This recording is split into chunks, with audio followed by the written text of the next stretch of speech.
You'll never marry that low life. You hear me? Father, please. I love him and I want to marry him. He's a good man. You're a princess and you'll marry the prince, and that's final.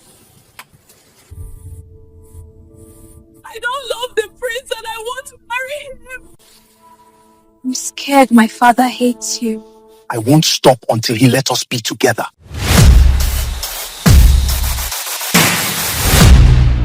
Princess Adeze stood at the window of her hut within the royal palace, gazing out at the awakening kingdom of Ozochi. The dawn sun painted the sky orange and gold, illuminating the thatched roofs of the village beyond the palace walls. She could see smoke rising from early morning cooking fires and hear the distant crow of a rooster. It was a peaceful morning, yet Adeze's heart felt anything but calm. Adeze was the only daughter of King Odum of Ozochi. Her name Adeze meant daughter of the king, and she truly was the cherished princess of the land. She was young and kind-hearted, with bright eyes that always observed the world beyond the palace with longing. Though she wore fine royal garments, a wrapper of rich blue clothes around her waist, and a lighter cloth across her shoulders, decorated with tiny shells. She often wondered what it would be like to dress plainly and walk freely among the people.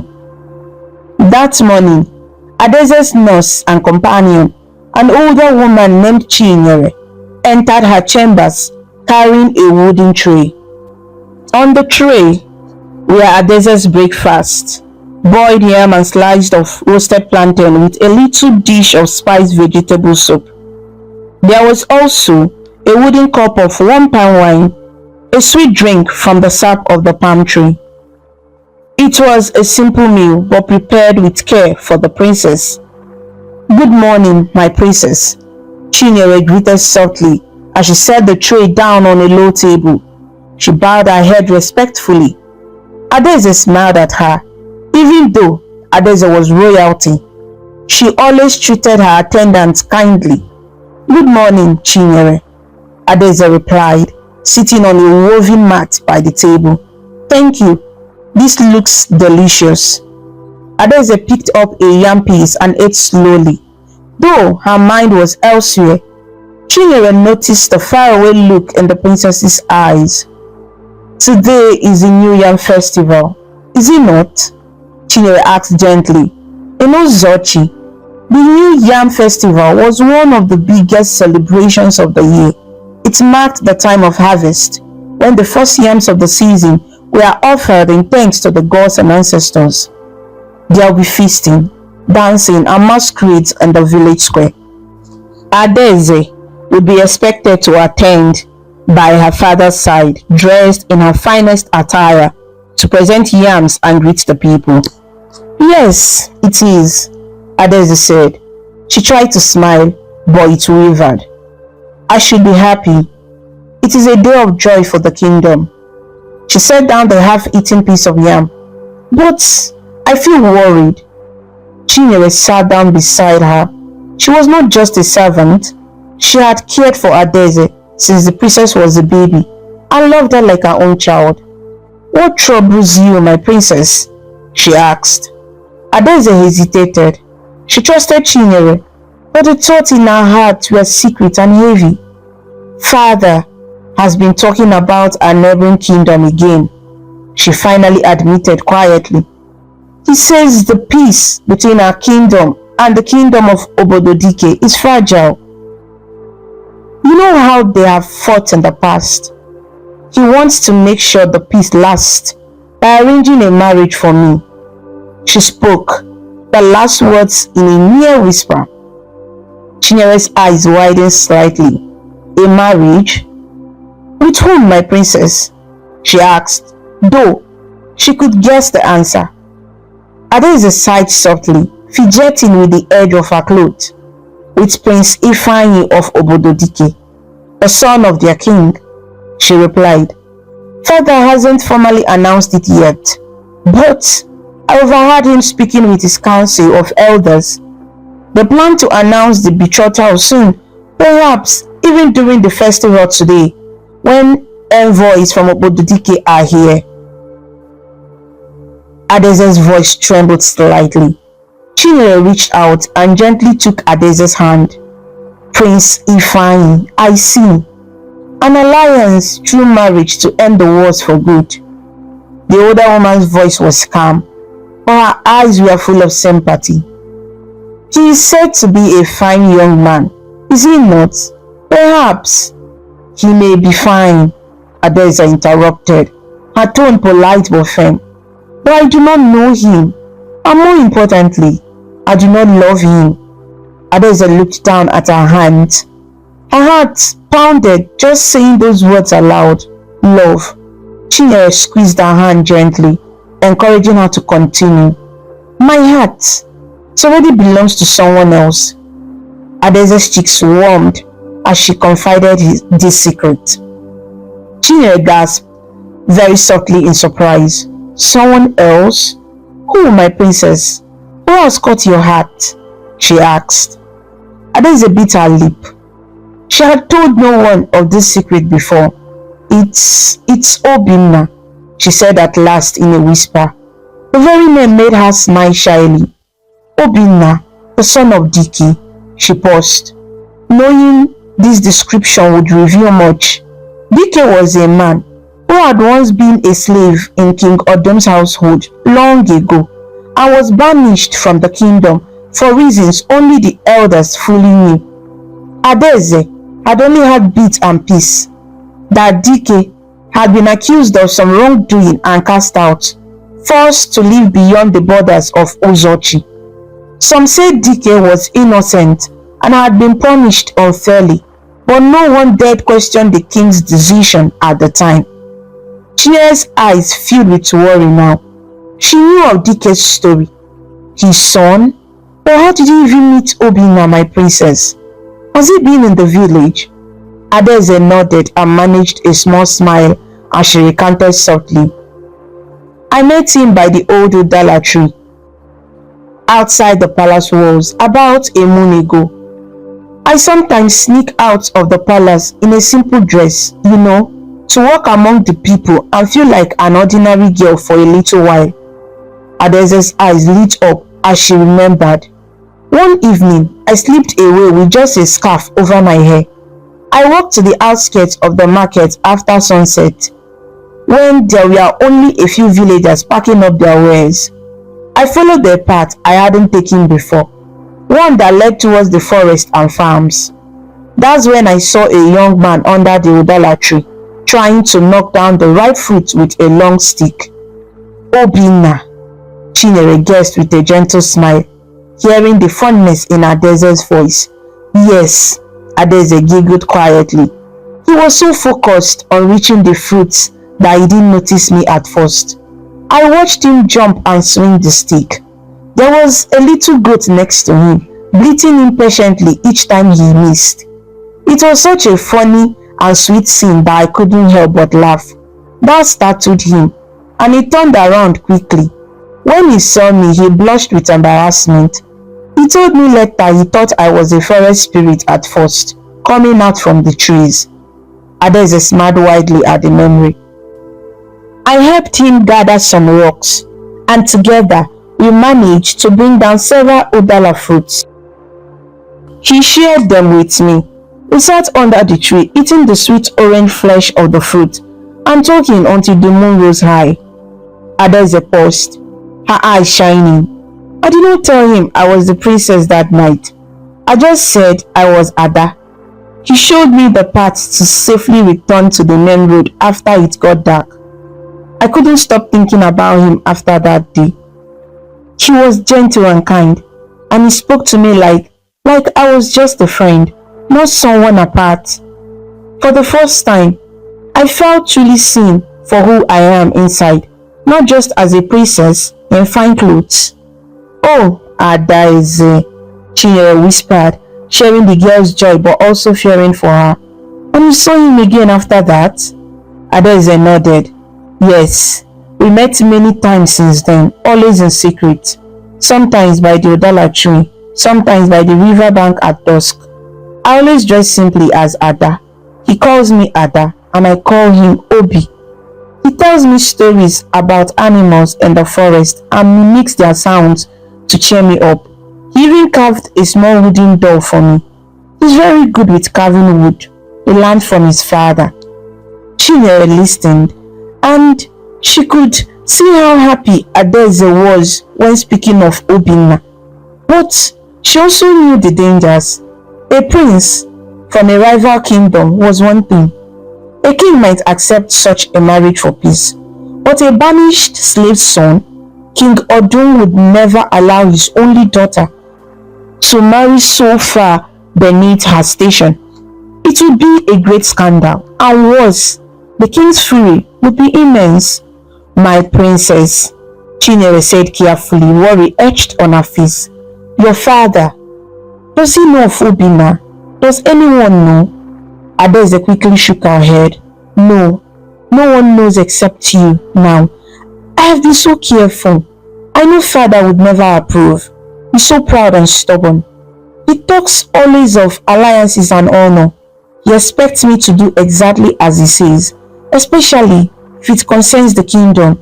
And Obinna," she took a deep breath. "Obinna told me that if my father knew who he was, he might be in danger. So we both agreed to keep our meetings very secret. We even stopped meeting in the daytime to avoid being seen. We only meet in the twilight hours when fewer people are about." Chinyere's hands trembled a little as she held Adeze's. "This is very dangerous, Ada. I won't lie to you. If King Odun finds out..." She didn't finish the sentence, but Adeze understood. "I know," Adeze answered quietly. A single tear rolled down her cheek. "I know it's dangerous.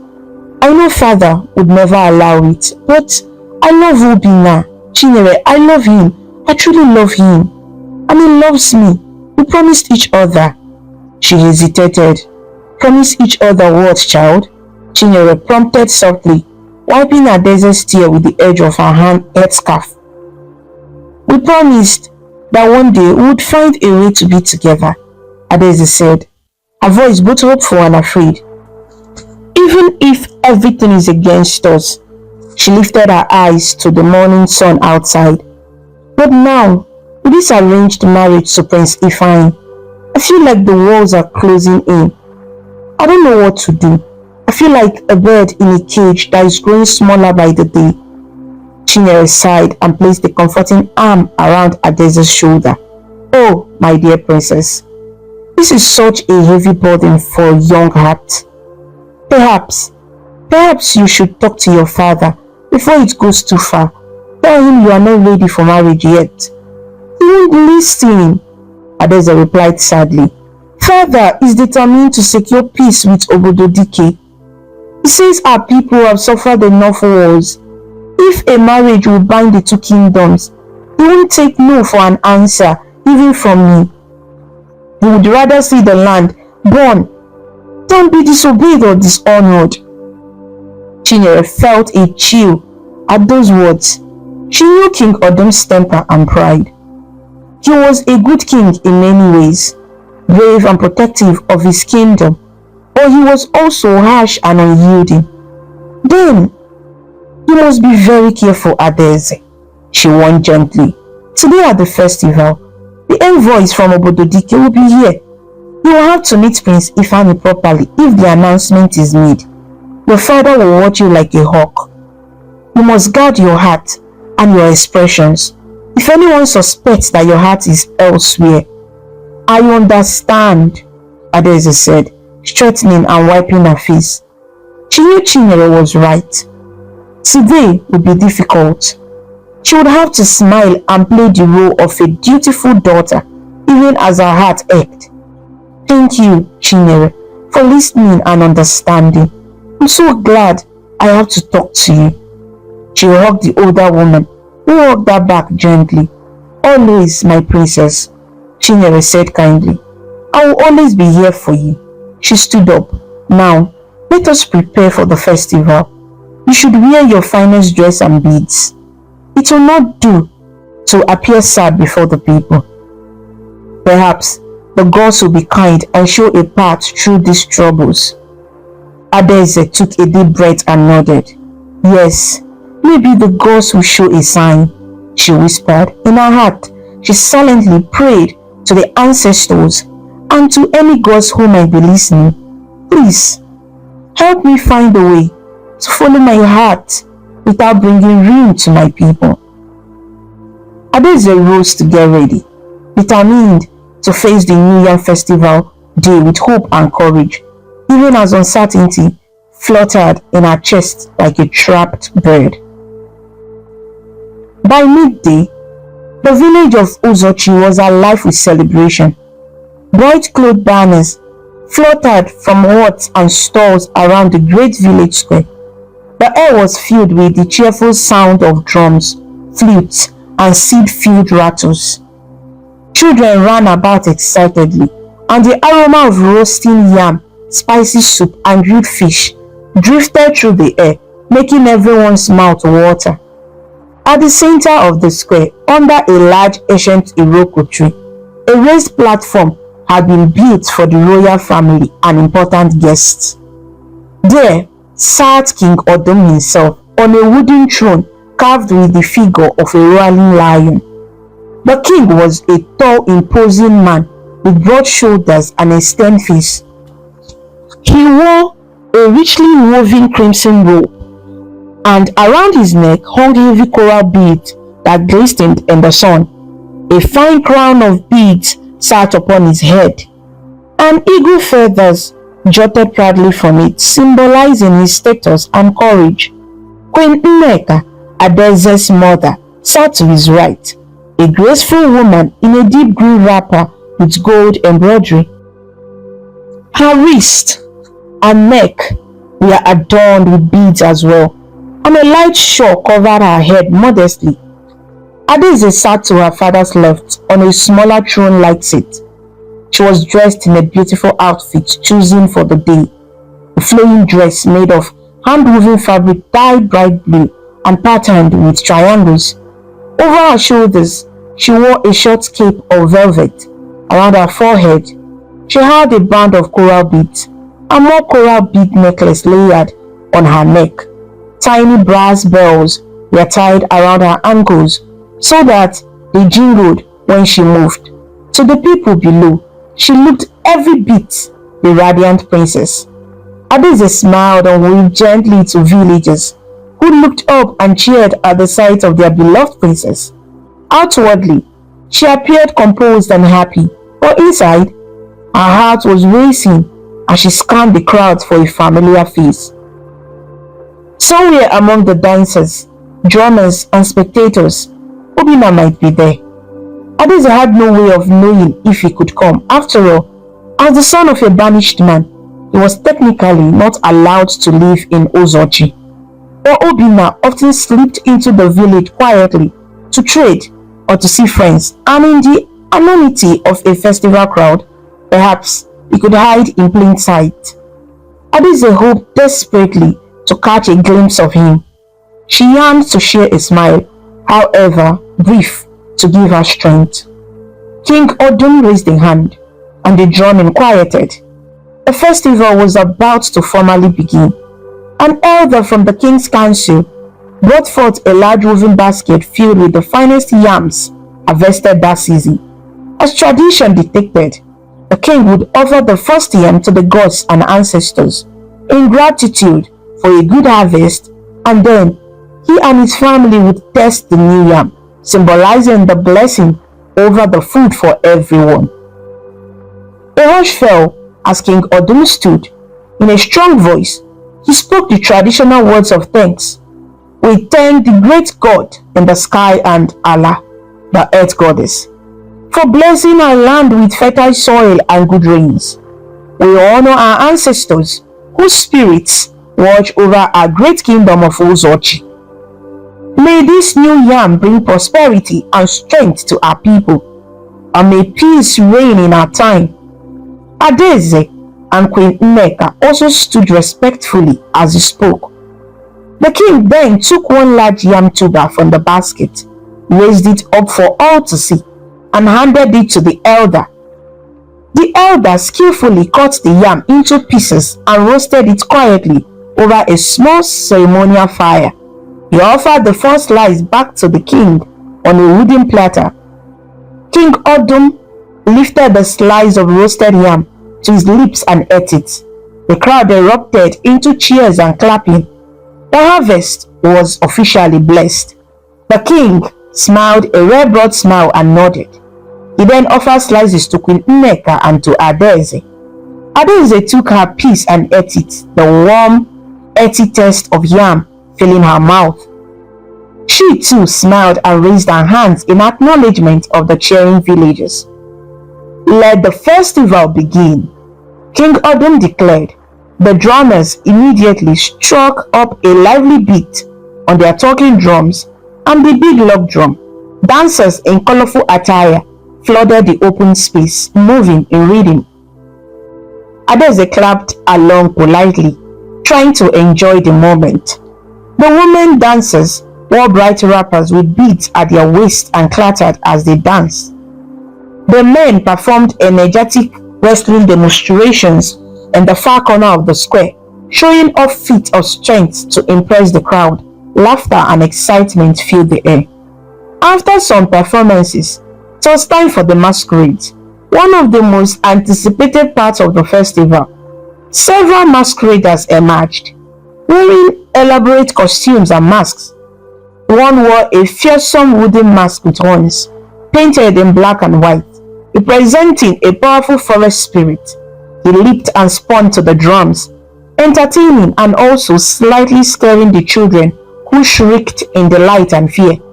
Another masquerader was dressed as Adamma, a masquerade depicting a beautiful maiden spirit, with a colorful dress and graceful dance moves. The crowd whooped as Adamma danced, mimicking a woman's gentle steps. Adaeze forgot her worries as she watched the masquerades. She knew these masked figures were actually men from the village, but according to custom, everyone treated them as spirits from the other world. No one would dare touch a masquerade or speak to it as if it were a human. They were given respect and a wide berth as they performed. The idea that a spirit might be walking among them gave the festival an air of magic. As Adamma danced closer to the royal platform, the masquerade maiden bowed playfully before the king, then twirled before Adaeze and the queen. Adaeze laughed softly and tossed a few cowrie shells, small shells used as money or decoration, towards Adamma as a token of appreciation, as was the custom. The masked dancer caught them and held them up as if they were precious gifts, playing to the crowd's amusement. Behind Adamma, another masquerade appeared and drew Adaeze's attention strongly. It was tall and imposing, with a very large mask that towered above the performer's head, almost like a small house with many carved figures on it. The mask was intricately decorated with bright paint and clothes. Adaeze recognized this as the Ijele masquerade, known as the king of masquerades. Ijele only came out for the most important celebrations. The crowd murmured in awe and delight on seeing it. The Ijele masquerade's presence was significant, a symbol of great honor for the festival. It moved slowly and regally as two assistants guided it. As it passed, Adaeze felt a strange chill and wonder.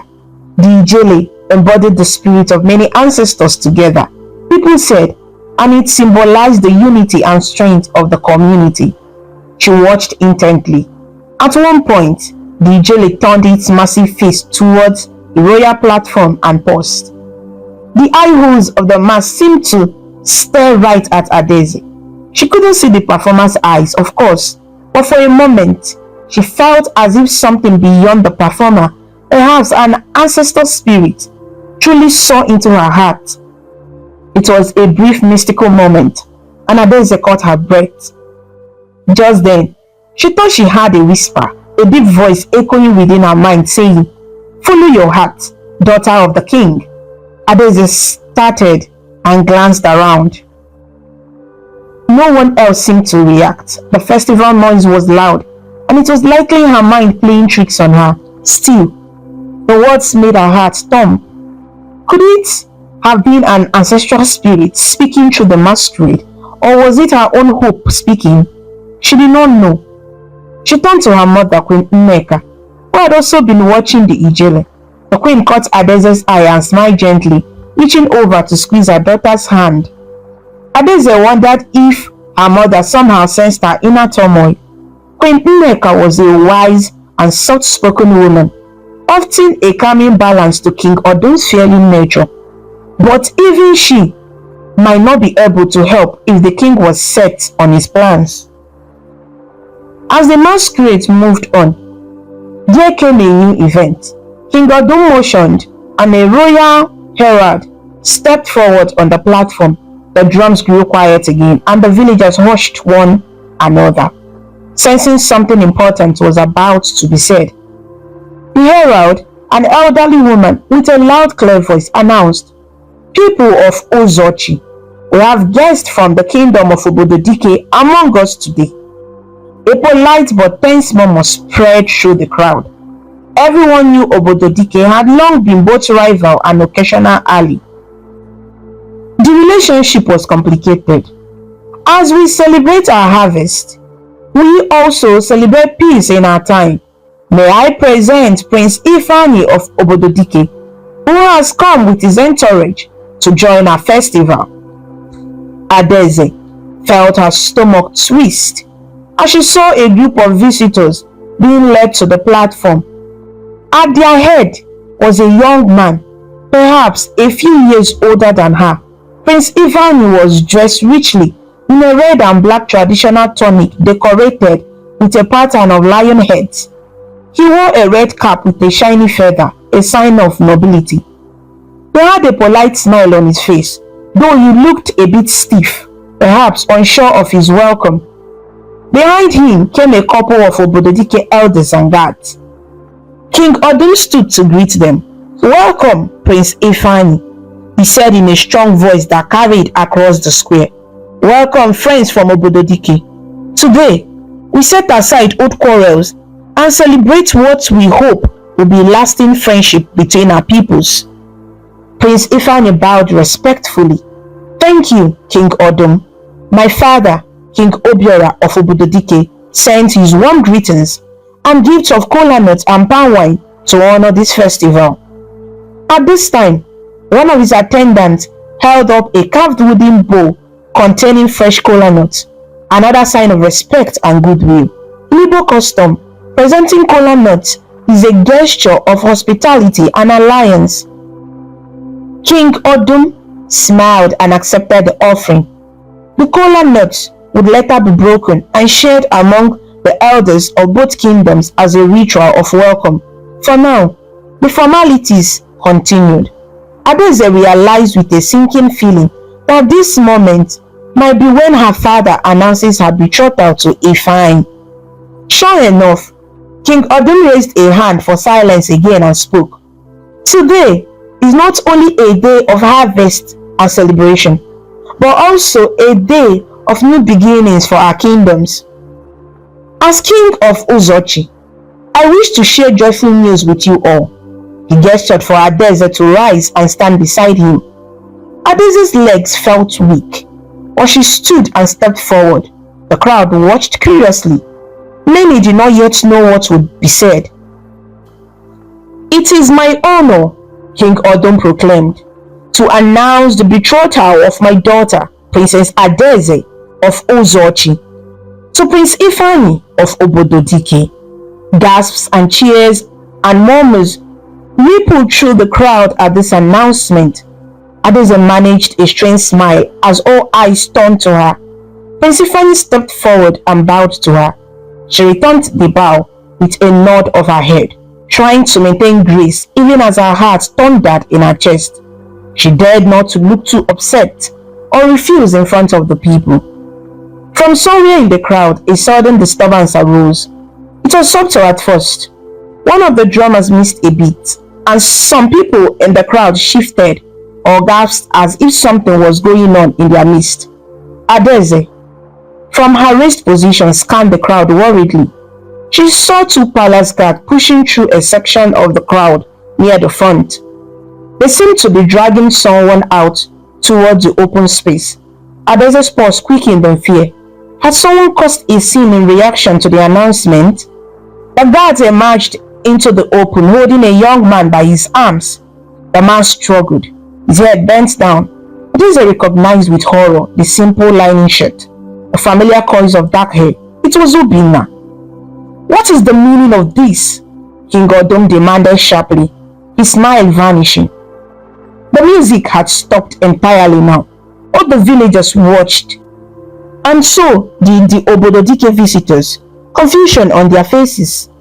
One guard bowed quickly and announced, "Your Majesty, we caught this youth creeping close to the royal platform. When the betrothal was announced, he shouted something disruptive. We apprehended him for fear he might harm or insult on this day." Adeze's blood went cold. "Oh, Obinna, what have you done?" she thought frantically. Obinna was now forced to his knees by the guards. He lifted his face, and Adeze saw desperation and anguish in his eyes. He must have come to find her in the crowd and lost his caution upon hearing the betrothal news. Perhaps he had cried out in shock or protest without thinking, drawing attention to himself. Prince Ifeanyi looked bewildered by the interruption. Nneka stood halfway up, concern on her face, but King Odom's expression was dark with anger. "Who are you, boy?" The king thundered, glaring down at Obinna. "Why do you disturb our festival? What did you shout?" Obinna looked up at the king, then his eyes flickered to Adeze for a brief moment. Adeze could see he was frightened, but trying to be brave. In a clear voice he answered, "My name is Obinna, Your Majesty. I meant no harm. I was just surprised by the announcement. I apologize if I offended you." He kept his head high, but Adeze noticed he avoided giving too many details. Wisely, he had not mentioned his father's name or history. Perhaps King Odom did not recognize him. Adeze prayed silently that her father wouldn't make the connection, that Obinna was the son of Dike, the banished slave. "Surprised? Were you?" King Odom said with a sneer. "And why should a common villager be surprised at the news of a royal betrothal?" Obinna opened his mouth but faltered. What could he say? That he loved the princess? That would be a death sentence. Utterly publicly like this. I was only startled, Your Majesty. The crowd was cheering and I tripped. Perhaps I cried out without realizing. It was an accident. King Odom narrowed his eyes. He did not seem fully convinced. The festival goers were whispering among themselves now. Adeze's heart hammered. She had to do something before this got worse. She quickly stepped forward to her father's side and spoke softly. "Father, it is the day of a festival. Maybe let this young man go with a warning. He looks harmless. There is no need for anger on a day of joy." She forced a gentle smile, praying her father would heed her and drop the matter. King Odom kept his gaze on Obinna a moment longer, then said, "Very well. This is a day of peace, as you see." With a wave of hands, he signaled the guards, "Release him." Adeze internally sighed with relief as the guards let go of Obinna's arms. Obinna bowed his head low, wisely staying silent. The king addressed the crowd loudly. "Let this be a lesson to all to conduct yourselves properly. Today is for celebration, not outbursts. Now, resume the festivities." The drummers hesitated, then slowly started up their rhythms again. The tension in the air eased as the masquerade playfully jumped to draw attention back to the entertainment. People gradually returned to clapping and laughing, though Adeze could see many casting curious glances towards Obinna as he slipped back into the crowd, rubbing his freed arms. Adeze's heart was aching now. She had seen the pain in Obinna's eyes. Did he think she had agreed to this betrothal? Did he feel betrayed or hopeless? She needed to speak to him to explain, but surrounded by so many and under her father's watchful gaze, she could do nothing at the moment. Prince Ifeanyi leaned towards Adaeze politely. He spoke in a low voice. "Are you all right, princess?" That was unexpected. He seemed concerned for her, which was kind, but Adaeze could barely focus on him. "I am fine," she lied softly, "just a little overwhelmed." Prince Ifeanyi nodded, accepting that explanation. "I understand. This arrangement is important for both our kingdoms. I hope we can talk later and get to know each other under easier circumstances." He offered a gentle smile. Adaeze managed to nod in return, though her mind was far away with Obinna. "Yes, perhaps," she said quietly. Queen Nneka was watching her daughter with concern. King Odum, however, had turned his attention back to hosting the Obododike guests. As if nothing were amiss. Inside, he was likely still irritated, but he hid it for diplomacy's sake. The festival's joyful energy gradually picked up again, but for Adaeze, the day had lost its shine. She wished above all to run to Obinna, to tell him her heart was unchanged. She dared not, under so many eyes, but she formed a resolve. Somehow tonight, she would find a way to meet Obinna and talk, even if just for a few moments. As dancers twirled and drums boomed, Princess Adaeze sat with a polite smile plastered on her face. But inside, her thoughts raced like a river in flood. "I must see him. I must explain. I will not let my love be torn away so easily." That night, after the festival had ended and the villagers had gone home, the royal palace became quiet. Adaeze was supposed to be asleep in her chambers, but sleep was the last thing on her mind. She waited patiently until she was sure her parents and the household were resting. Then she rose from her bed and quietly changed out of her elaborate festival gown into a simple dark wrapper. She draped a plain cloak over herself. If anyone saw her in the corridors, she hoped they would mistake her for a maid or not see her at all in the shadows. Adaeze's heart pounded as she crept out of the palace. A single guard dozed by the side gate that led out to the back gardens. She knew these grounds well and slipped past silently like a night breeze. Once outside the palace walls, she hurried along the moonlit path towards the outskirts of the village, towards the old Udala tree, her secret meeting place with Obinna. Earlier that evening, Adaeze had managed to send Chinyere with a whispered message to a trusted villager who knew Obinna. She begged him to tell Obinna to meet her under the Udala tree at midnight. She prayed that he got the message and that he would come. She needed to see him desperately. When Adaeze reached the tree, her breath caught in relief. Obinna was already there pacing. At the sight of her, he ran forward. They met under the wide branches of the tree, which were heavy with star-shaped Udala fruit and cast dancing leaf shadows in the moonlight. "Ada," Obinna whispered, using the familiar short name he knew her by. But this time, his voice was full of pain. Without another word, Adaeze fell into his arms and he held her tightly. For a moment, neither spoke. They simply held each other as if to make sure the other was real and safe. After a moment, Adaeze pulled back slightly to look at him. By the faint moonlight, she could see the worry on Obinna's face. "I'm so sorry about what happened today," she said in a hushed voice. "Are you hurt? Did they hurt you?" Obinna shook his head. "I'm fine. It just scared me a bit, that's all. I'm more worried about you." His eyes searched hers. "I heard the announcement that you are to marry Prince Ifeanyi. Ada, my heart nearly stopped when I heard it. I called out without thinking. I couldn't believe it." Adaeze pressed her forehead against his, tears gathering in her eyes. "I didn't know they would announce it today. I was going to tell you somehow, but it all happened so fast. Obinna, I've not agreed in my heart to anything. I didn't want to marry him. But your father, My father is forcing me, Adeze whispered angrily. He thinks marrying me to Ifeanyi will ensure peace with Obododike. But I don't love Ifeanyi. I love you. She touched Obina's cheek gently. Obina closed his eyes at her touch, then opened them with a determined look. I love you too, Adeze. You know I do.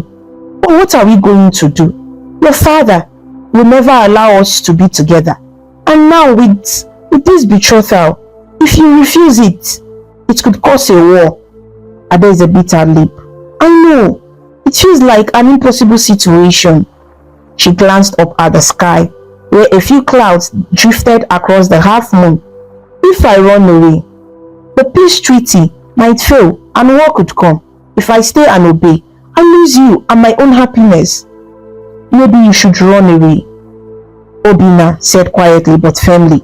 If we run away together, maybe to another land, beyond both kingdoms, we could be free from all this. The idea of leaving everything behind pained him, but he was ready to do it if it meant saving Adeze from a forced marriage and himself from being harmed by the king's wrath. Adeze looked into his eyes. The thought of abandoning her home and family was difficult, but being with Obina was her deepest wish. If that's the only way, I would, she admitted softly. I will go anywhere with you, Obin. But leaving could also spark war. Father would blame Obododike or who knows what. He might send soldiers after us out of anger. Your father, Obina began, then hesitated. Ada, there is something I need to tell you about my father, Dike. Something I didn't mention before. Adeze listened intently as Obina continued. My father was banished before I was born, but he told me his story. He was not originally from Uzochi. He was actually from Obododike. He was a young warrior captured in a battle long ago and enslaved here. King Odum kept him as a servant. My father eventually earned a bit of trust, working in the palace stables. But one day, there was an accusation that he stole a royal horse. He swore he never did it, and I believe him. Still, the king punished, ordering him to be whipped. Rather than endure that humiliation, my father fought back in anger, and for that, King Odum declared him banished. Adese's eyes widened. She had not known these details. So, your father, Dike, was from the rival kingdom? Obina nodded. Yes. He made his way back to Obododike after being banished, but he wasn't welcomed warmly there either. Some there saw him as a traitor for having served King Odum. He eventually settled in a small hamlet between the kingdoms. That is where I was born and raised. We lived quietly, not fully accepted by either side. Adeze felt a swell of sadness and compassion for Obina's family. The walls and hatred had hurt them in such a personal way. No wonder my father would be furious if he knew who you are, she whispered. He would think you came here with ill intent or as a spy perhaps. Obina sighed. That's why I never told anyone. I don't care about these kingdom's quarrels. I only know that I found someone I love here and I don't want to lose you. Adeze held both his hands in hers. We must find a way, Obin. Maybe we can talk to my mother, Queen Nneka is gentle. If I explain to her that my heart is taken and that forcing this marriage will destroy me, perhaps she could convince my father to at least delay it or reconsider. Do you think she would agree to us? Obina asked doubtfully. I'm not sure, Adeze said, but I know she cares for my happiness. She might not openly defy father, but she could help in secret. Adeze was willing to try anything at this point. They continued to speak in urgent whispers, making tentative plans. Adeze would try to appeal to her mother the next day. If that failed, and if King Odum set a date for the wedding soon, then, as a last resort, Adeze agreed she would run away with Obina. They discussed where they might go, perhaps far to the west, beyond the great river, where no one knew them. It was a frightening plan, but also a hopeful one because at least they would have each other. As they talked beneath the tree, a slight breeze picked up, rustling the leaves. The night felt alive and listening. Adaeze wondered if any unseen spirit were watching over them in this brave but dangerous moment. She remembered the whisper she thought she heard from the Ijele masquerade, "Follow your heart." It gave her a bit of courage. Suddenly, their quiet conversation was shattered by the sound of voices, angry voices, and the glare of torchlight. "Over here, I saw someone by the tree," a voice shouted. Adaeze and Obinna jumped apart, heart pounding. Through the dark, they saw several figures rushing towards them. In the flickering torchlight, Adaeze recognized the crimson robes and fierce face of her father. King Odum had a sword in his hand, and behind him was two of his personal guards carrying torches. Nneka was also there, trying to keep up, fear and worry on her face. "Father!" Adaeze exclaimed, terrified. She instinctively moved in front of Obinna as if to shield him. King Odum's eyes blazed in fury. "Adaeze, so it's true." His voice was low and dangerous. "I suspected something when that boy acted out today. And then, I found your bed empty tonight." He glared at Obinna over Adaeze's shoulder. "So, you are the one who has enslaved my daughter's heart? The son of that wretched slave Dike?" He spat on the ground, confirming that he indeed recognized or had inquired enough to know who Obinna was. Obinna opened his mouth to speak, but King Odum raised the sword threateningly. "Silence! I did not give you leave to speak, peasant." "Father, please," Adaeze cried, stepping closer to King Odum. "Put down the sword." Queen Nneka arrived and reached for King Odum's arm. "My husband, calm yourself, we can talk." But King Odum shrugged her off angrily. "Talk? There is nothing to talk about. Our daughter has been sneaking out to meet this slow-born snake behind our backs, and now I find them here in the dead of night, plotting who knows what. Perhaps he planned to abduct her. Perhaps this is a ploy by Obododike to shame us." His voice rose with each word, and Adaeze realized with horror that beyond his personal anger, he was thinking of this as a political betrayal. "No, father, none of that is true," Adaeze protested.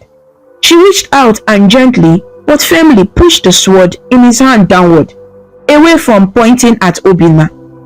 "Obinna did not ensnare me or trick me. We love each other. I came here of my own will." King Odum's face contorted with rage and disbelief. "You love him? A commoner? The son of a slave? After all my efforts to arrange an honorable marriage for you and secure our kingdom's peace, you throw it away for this?" Adaeze's eyes filled with tears, but she stood her ground. "Father, I'm sorry.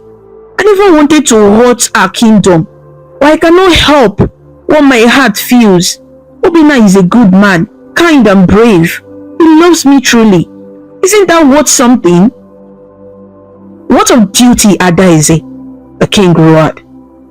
"What of your duty to your people, to your family? You speak of love, but love does not put food on the table or protect our land from enemies.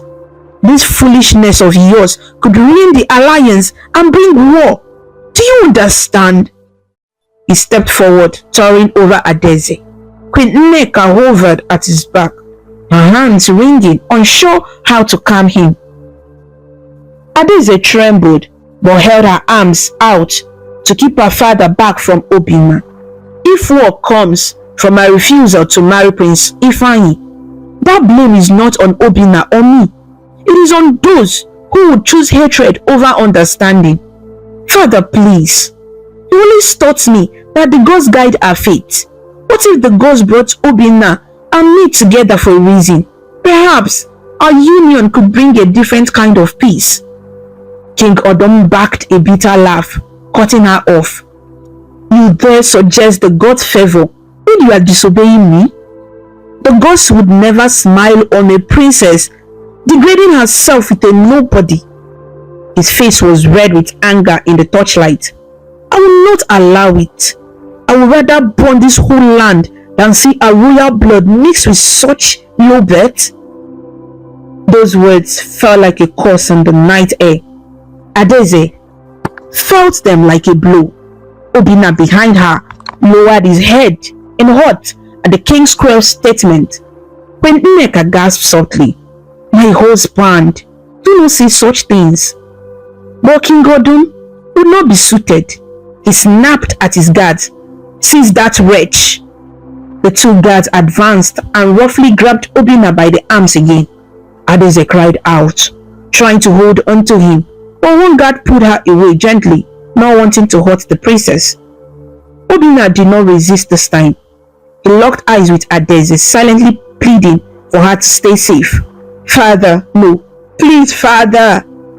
Adeze sobbed, reaching out toward Obinna as the guards held them apart.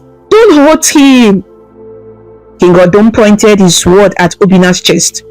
"You dare to touch my daughter? To steal her heart and dishonor me? Father, he did nothing wrong. We love each other." Adeze cried. She struggled free of the guard holding her and fiercely moved between her father and Obinna, effectively placing herself in front of Obinna as a shield. She spread her arms. "If you want to harm him, you will have to go through me," she declared, tears streaming down her face. For a brief moment, King Odum looked stunned. He had never seen his gentle daughter so defiant. His sword wavered slightly in his hand. "Adeze, move aside," he growled, though less confident. Queen Nneka took the chance to speak, stepping beside Adeze. "My husband, please, think about what you are doing. This is our only child. She's miserable. Can't you see her heart is set? If you spill innocent blood here, our daughter may never forgive you, and the gods may not either." King Odum's jaw clenched. He was torn between fury and a father's love, and he was not used to feeling unsure. "He's not innocent," he muttered. But he swore, hand lowered a fraction more. Suddenly, a distant rumble of thunder echoed across the sky. Even though there were only thin clouds above, all of them paused, looking forward. A strange stillness fell over the night. Then a wind picked up, swirling leaves around their feet. The torches flickered wildly, and then with a hiss, the flames went out as if snuffled by invisible hands. Darkness enveloped them. But for the silvery moonlight, Adeze felt a cool rush of air and sensed something powerful nearby. From the corner of her eye, at the edge of the clearing by the trees, she thought she saw a faint glowing figure. As if someone was standing there, battered in moonlight. She heard a whispering voice carrying on the wind, low and resonant. "Odum, my son, remember compassion." King Odum started, looking around for the source of the voice. "Who is there?" he shouted. The guards looked nervous. One stepped back, loosening his grip on Obinna. Adeze's breath caught as the glowing presence drifted closer. In the pale light, she could discern the shape of an elderly man with a dignified bearing. Although see-through and shimmering, his face had a familiar cast. He looked like King Odum, only older. Adeze realized with amazement that this looked like the spirit of her grandfather, King Odum's own father, who had died many years before. She had seen paintings of the late king and recognized his features. The spirit spoke again, and though his mouth did not move visibly, the voice was clear to all of them. "Odum, you are blinded by pride. Do not sacrifice your daughter's happiness and the peace of the land for your stubbornness." King Odum's eyes were wide in shock and perhaps fear. "Father," he stammered at the apparition. "Is that you?" Beside Adeze, Queen Nneka fell to her knees and bowed her head, whispering a prayer. for she too recognized the spirit and was in awe. Adaeze remained standing but felt tears of relief and wonder on her cheeks. The ghostly figure continued, "Long ago, I ruled this land with justice, and I made mistakes too, but I learned that a king who does not listen to his people or his family is a king who will lose everything. Heed this warning, my son. But God sent me to stop you from bringing rain. Your daughter's love is pure. The boy is innocent. In fact, fate has intertwined with their love and a way to heal old wounds. Because blood and our blood united could end the hatred between Uzochi and Obododike at last, if you allow it." King Odum lowered his sword fully now, letting it drop into the dirt. Adaeze had never seen such a look of vulnerability on her father's face. He looked like a child being chastised. "But the alliance of Obododike, the war," he murmured. The spirit of his father replied, "Do you think forcing a marriage without love will truly secure peace?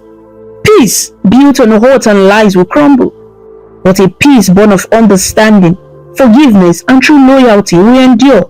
Show mercy now. That is the act of a great king."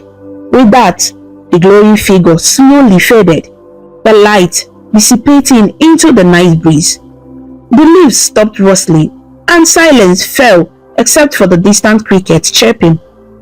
All present were in stone silence. King Odum's sword lay forgotten on the ground. Adaeze dared to hope.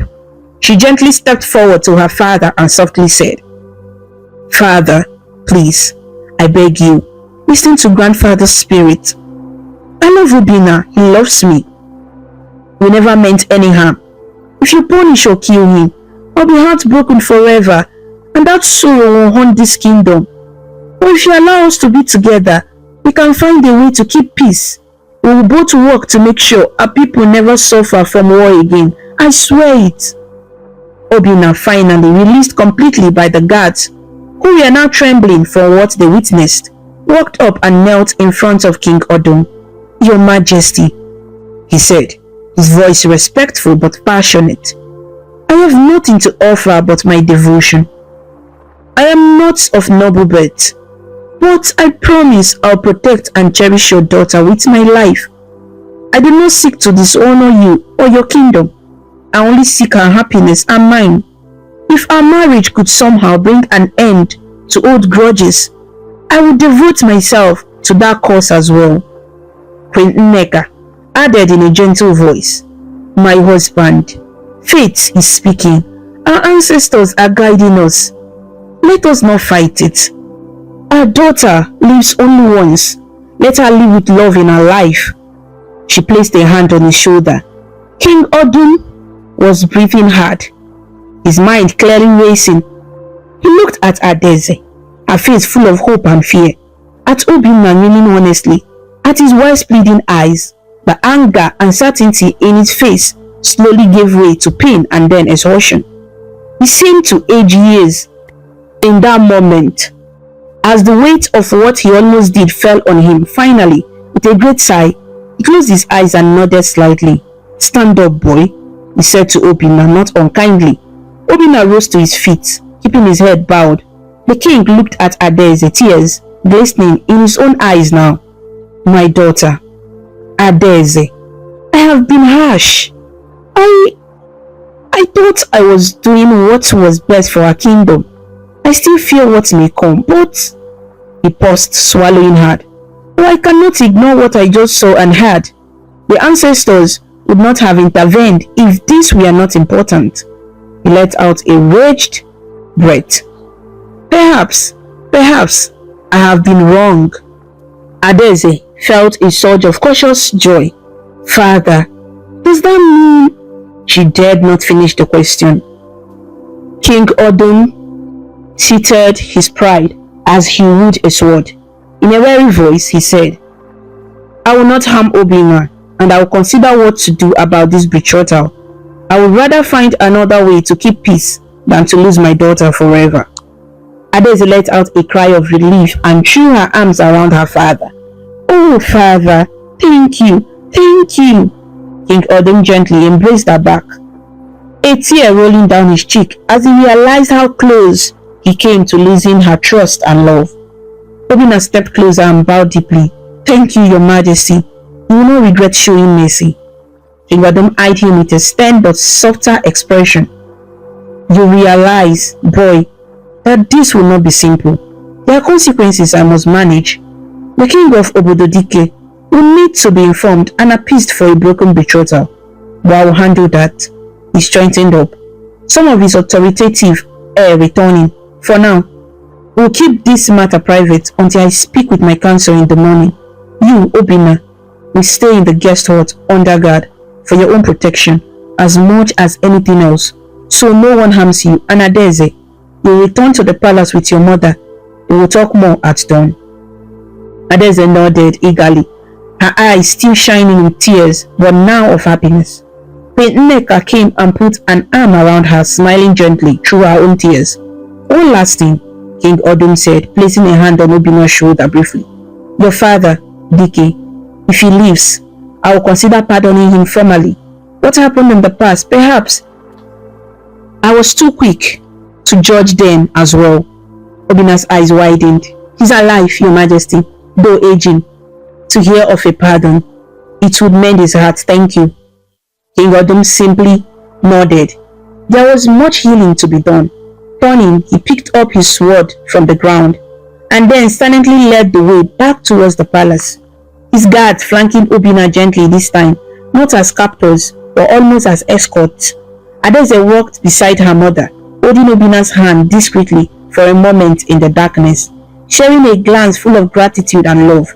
Their path was lit by the moon, which now shone clear and bright, as if the heavens were blessing the new understanding forged on this midnight encounter.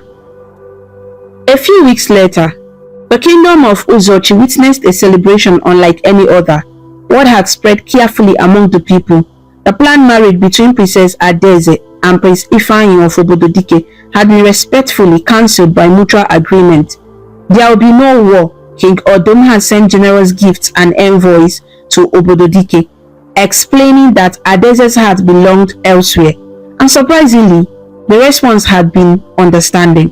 It turned out that Prince Ifeanyi, while initially surprised, accepted the decision with grace. He had no wish to marry someone who did not love him. Instead, the two kingdoms decided to sign a pact of friendship and trade, swearing peace without a marriage binding them. It was a bold move, but both sides were wary of war and willing to give genuine peace a chance. King Odum, true to his word, had also officially pardoned Dike, Obinna's father. The old man was brought to Uzochi with honor, no longer living in exile. When Dike arrived, King Odum met him in the palace courtyard and in front of the council of elders, apologized for the harsh punishment years ago. It was a moving movement. As the two men clasped hands, Dike, with tears in his eyes, accepted the apology humbly. The burden of shame and bitterness he had carried for so long seemed to lift. This act of reconciliation further mended the rift between the kingdoms. Since Dike's banishment had been a lingering sore point, and now the village square of Uzochi was decorated once again with bright clothes and flowers. But this time, it was not a harvest festival, it was a wedding celebration. Princess Adeze, dressed in beautiful traditional bridal attire, stood under the same great Iroko tree where the New Yam festival had taken place. She wore a shimmering white blouse and a rich blue and gold patterned wrapper around her waist. A veil of delicate lace hung from a coral beaded headpiece, framing her smiling face. Her wrists were adorned with ivory bracelets that had belonged to her grandmother, and around her neck she wore a new necklace of polished beads given by her father as a wedding gift. Beside Adeze stood Obinna, wearing a fine tunic of deep green with gold accent. He too wore a string of beads over his shoulder and a red cap given to him by the elders, a sign that though he was not born noble in Uzochi, he was being welcomed and honored as a worthy man. Obinna's face glowed with happiness and a touch of awe. It was hard to believe that Just weeks ago, he had been resigned to being a fugitive or worse, and now he was about to marry the love of his life with the blessing of a king. King Odum and Queen Nneka stood close by, acting not just as monarchs, but as proud parents. King Odum had a calm, thoughtful expression. He had changed in these past weeks. He smiled more often, especially when he saw Adaeze and Obinna together.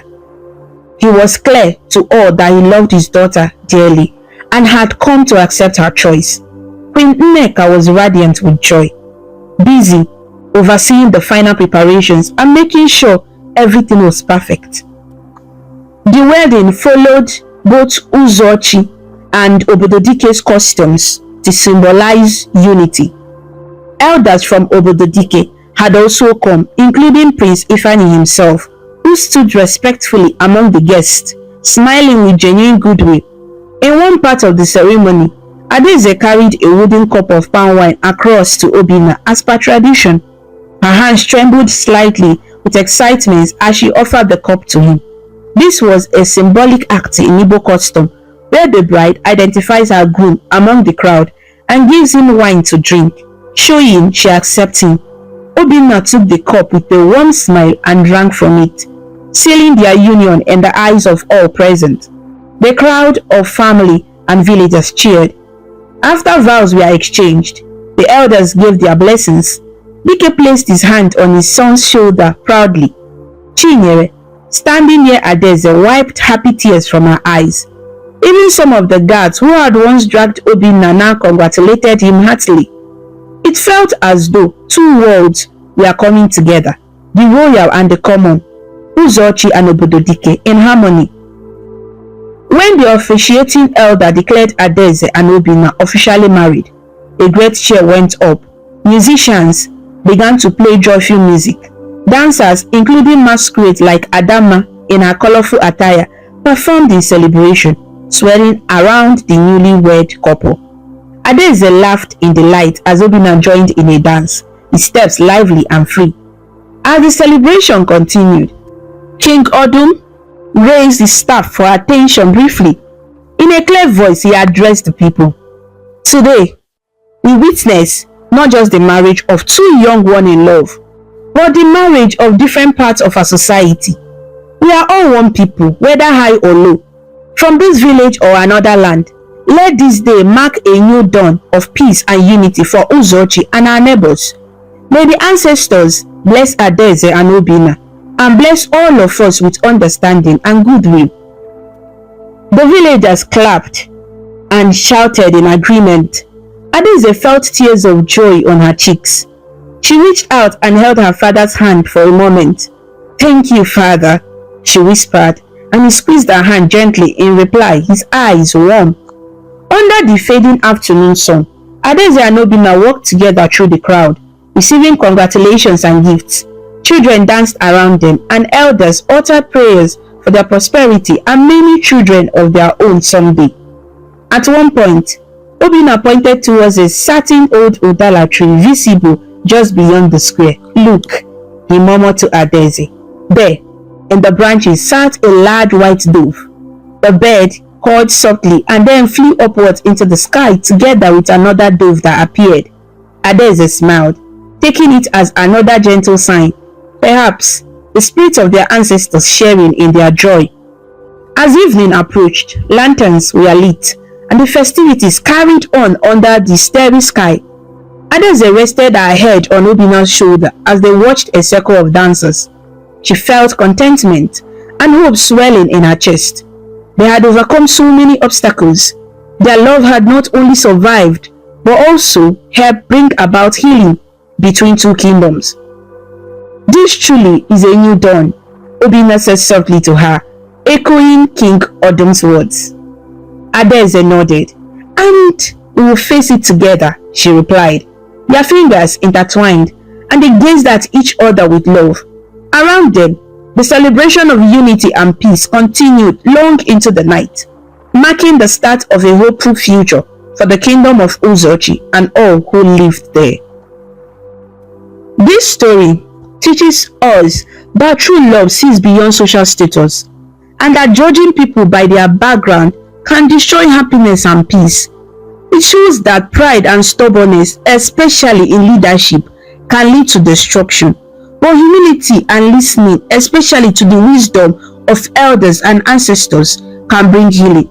The story reminds us that forgiveness is powerful and can mend broken relationships, even between warring kingdoms.